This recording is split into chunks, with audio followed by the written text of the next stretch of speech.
ശ്രാവണ മാസത്തിലെ പൗർണമി നാളിൽ രാജ്യം മുഴുവൻ രക്ഷാബന്ധൻ അഥവാ രാഖി ആഘോഷിക്കുന്നു. സാഹോദര്യത്തിന്റെയും പരസ്പര സ്നേഹത്തിന്റെയും വിശ്വാസത്തിന്റെയും രക്ഷാകവചമായി ബന്ധിതമാക്കുന്ന രാഖികൾ.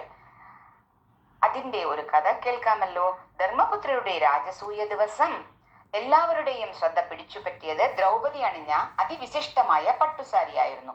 രാജസൂയ വേദിയിൽ വെച്ച് ശിശുപാലൻ ശ്രീകൃഷ്ണ ഭഗവാനെ അധിക്ഷേപിച്ചപ്പോൾ ഭഗവാൻ തന്റെ സുദർശന ചക്രം കൊണ്ട് ശിശുപാലനെ വധിച്ചു.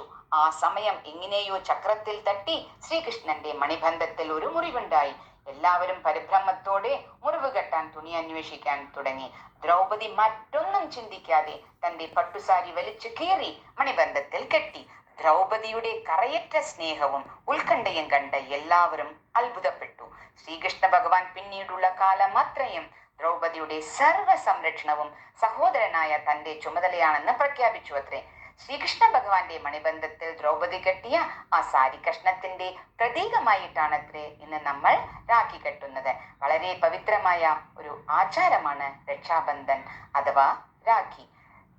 സഹോദരി രക്ഷാബന്ധന ദിവസം മധുര പലഹാരങ്ങളും രക്ഷാസൂത്രവും ദീപവും വെച്ച താലവുമായി സഹോദരനെ സമീപിച്ച് ദീപം ഒഴിഞ്ഞ് തിലകം ചാർത്തി മധുര പലഹാരങ്ങൾ നൽകി ദീർഘായുസ്സിനും നന്മയ്ക്കും വേണ്ടി പ്രാർത്ഥിച്ച് കയ്യിൽ വർണ്ണനൂലുകളാൽ നിർമ്മിച്ച സുന്ദരമായ രക്ഷാസൂത്രം അഥവാ രാഖി കെട്ടിക്കൊടുക്കുന്നു. സഹോദരൻ ആജീവനാന്തം അവളെ സംരക്ഷിക്കുമെന്നും പരിപാലിക്കുമെന്നും പ്രതിജ്ഞ ചെയ്യുകയും അതിന്റെ പ്രതീകമായി സഹോദരിക്ക് പാരിതോഷകങ്ങൾ നൽകുകയും ചെയ്യുന്നു. ഹാപ്പി രക്ഷാബന്ധൻ. ഹരി ഓം.